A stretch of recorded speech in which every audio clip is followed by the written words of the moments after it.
Buenas tardes ya. Primero que todo les traigo un saludo de la Universidad Nacional, en particular del Observatorio de Seguridad Alimentaria y Nutricional, que ayer, al igual que ustedes, estábamos concentrados en Bogotá, realizando también el quinto foro académico por el derecho a la seguridad alimentaria y nutricional. Y el foro en Bogotá tiene mucho también que aprenderle al foro acá en Aguachica. El tema de Bogotá era relacionado con el análisis de cómo está el discurso del derecho a la alimentación en las políticas públicas de los países, y por eso también queríamos ver las experiencias nacionales de nuestro continente latinoamericano. Y creemos que es muy importante esta reflexión en términos de haber vivido todo el tiempo, y creo que en Colombia es un ejemplo de ello, una serie de experiencias normativas nacionales en las cuales el concepto, digamos, la acepción del derecho a la alimentación, más que el derecho a la seguridad alimentaria, está en la mayor parte de los documentos nacionales, comenzando por las normativas nacionales. Y la reflexión está en qué tanto eso no es solamente discurso, como decíamos, el giro discursivo de la política pública ayer, sino se debe convertir realmente en compromiso para la gente, en respuesta para la gente de todas las problemáticas que en el país se tienen. Como este es un panel también de experiencias, la experiencia que puede traer la Universidad Nacional de Colombia desde el observatorio es la experiencia de lo que va a presentar como el análisis de la situación con una óptica particular. Nosotros podemos ver la situación del país con la óptica que nos la presentan las informaciones y las estadísticas nacionales. Es labor de la universidad, y esta es la experiencia, analizar críticamente esa información y esos datos y poder mostrarle a contextos diferentes como este de los territorios las profundas preocupaciones que tenemos en términos de la situación del derecho a la alimentación en Colombia en este momento, tomando de todas maneras datos y cifras oficiales. Y ahí también lo preocupante del asunto por la profundidad del problema. Adicionalmente quiero decir que la presentación, por efectos del tiempo y además porque es la mayor experticia del observatorio, va a enfatizar fundamentalmente en lo que llamamos los efectos de las problemáticas alimentarias en la situación alimentaria y nutricional de los colombianos. Y me llama muchísimo la atención, y es algo que también es parte de lo que yo como Lina siento una gran satisfacción, es la posibilidad de que la Universidad Nacional, los estudiantes que están por allí, en las generaciones que han participado en el trabajo con Obusinga, acá en el trabajo que se ha desarrollado en UCESAR, además aprenden a entender que en ese proceso de diálogo de saberes que compartimos en estos espacios, ellos son los más privilegiados de aprender de las experiencias como las que acabamos de escuchar, tanto en el anterior panel como en este. La información que ustedes han presentado desde la investigación que desarrollan en las regiones, que creo que es lo que puede ratificarle a los equipos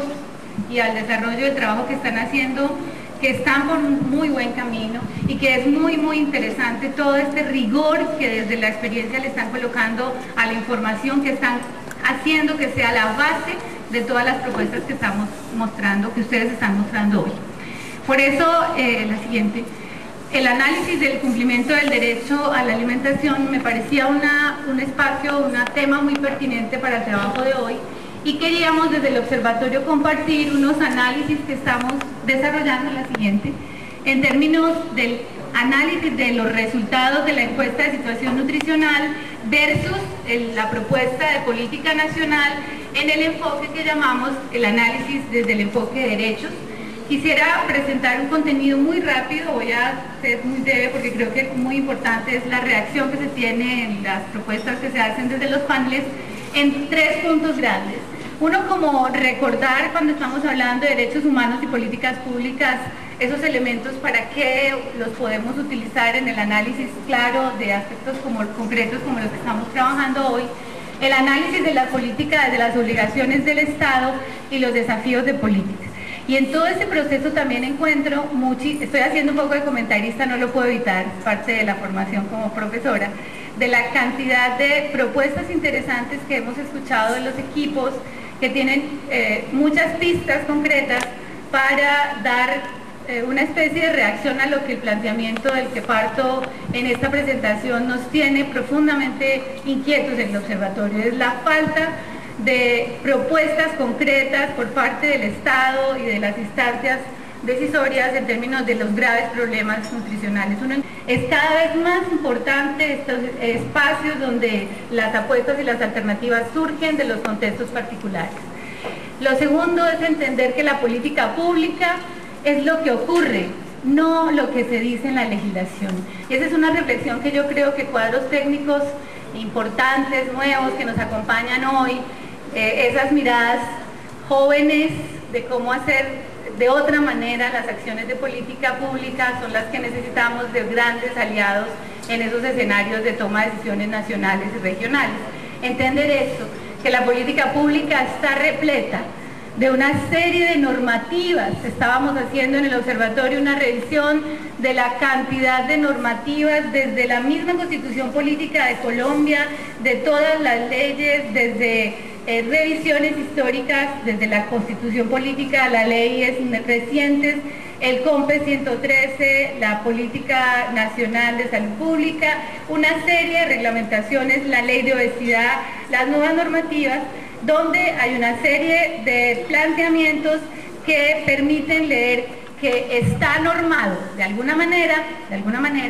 elementos desde la política, desde la normativa, que apuntan supuestamente a contribuir, a forzar, a vincular el cumplimiento al derecho a la alimentación y a la seguridad alimentaria. Allí solo para hacer un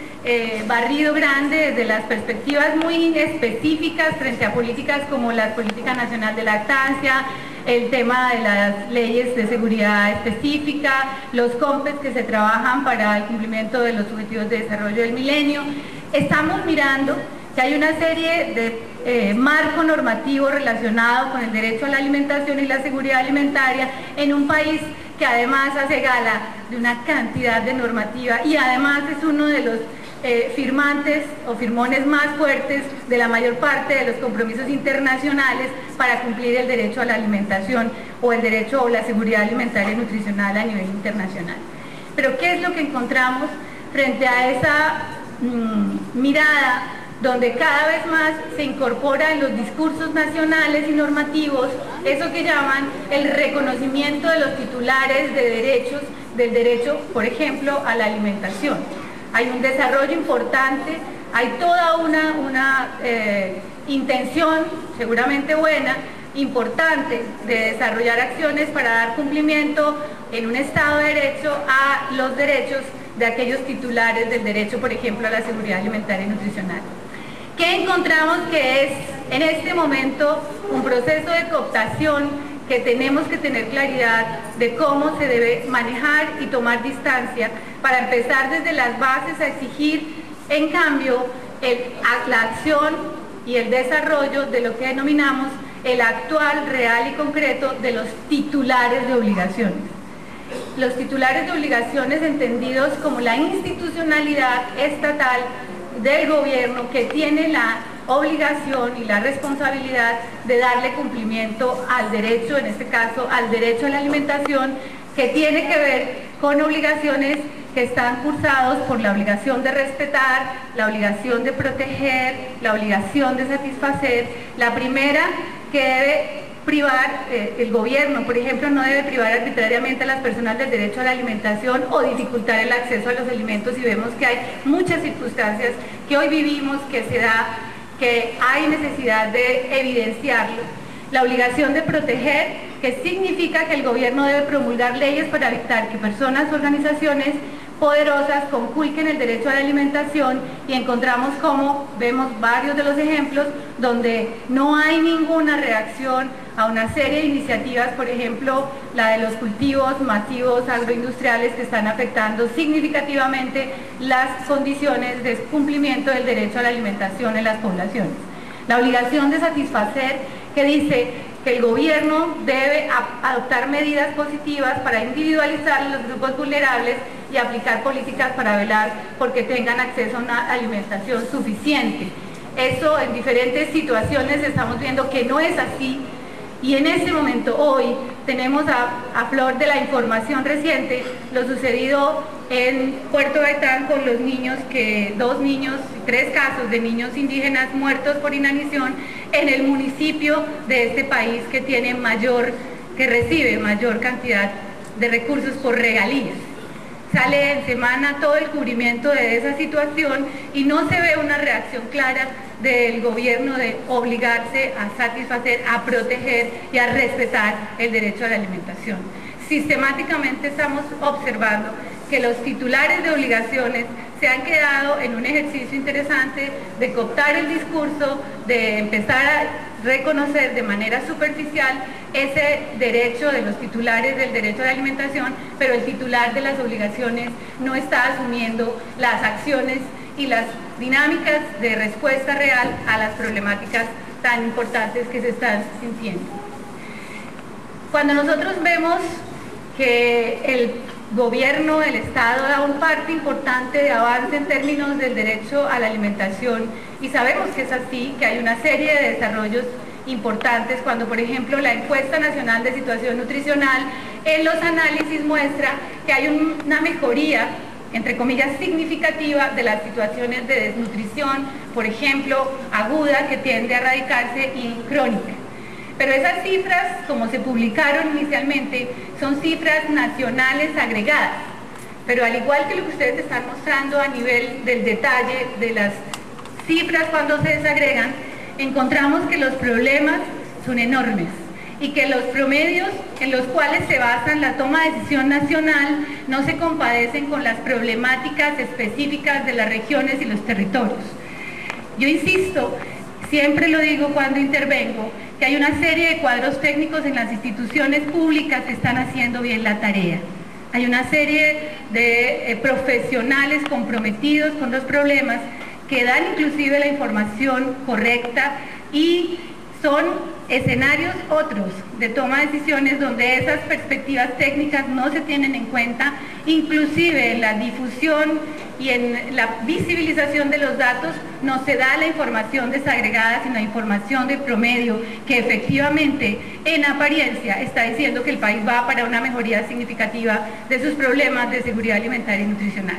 Pero cuando se analizan los datos en las regiones, por ejemplo, para el caso de una práctica tan importante para la protección de la seguridad nutricional de las poblaciones como es la lactancia materna, encontramos que en este país el problema de la lactancia materna, que es una alerta nacional, está en retroceso real, y el país mismo pasa de una lactancia exclusiva que no llegaba a los 4 meses, y la norma protectora plantea que los 6, a bajar inclusive en regiones a menos de 1 mes, y en la lactancia general disminuyendo de manera importante una práctica que es ancestral y que iba hasta los 2 años y más, y en la mayor parte de las regiones. Con la irrupción de las multinacionales de la alimentación, la mayor parte de las poblaciones han disminuido significativamente la lactancia general y la lactancia exclusiva. En la región,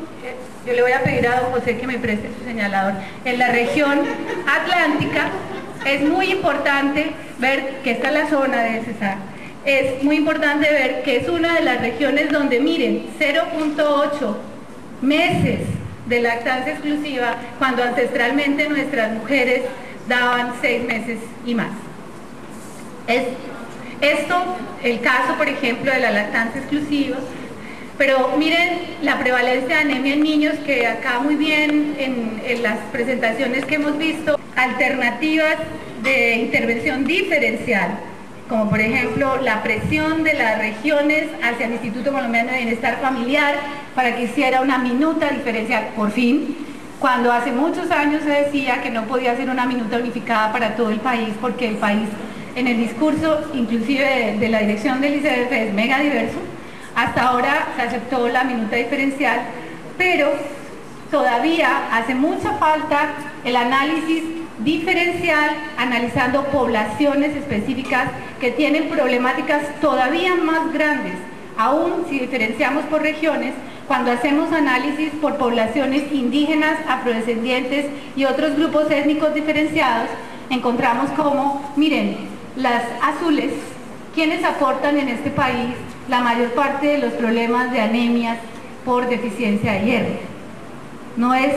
nada extraño que los niños muertos en Puerto Gaitán por inanición, hambre, desnutrición y un altísimo problema de deficiencias específicas, de carencias específicas, como resultó en la información,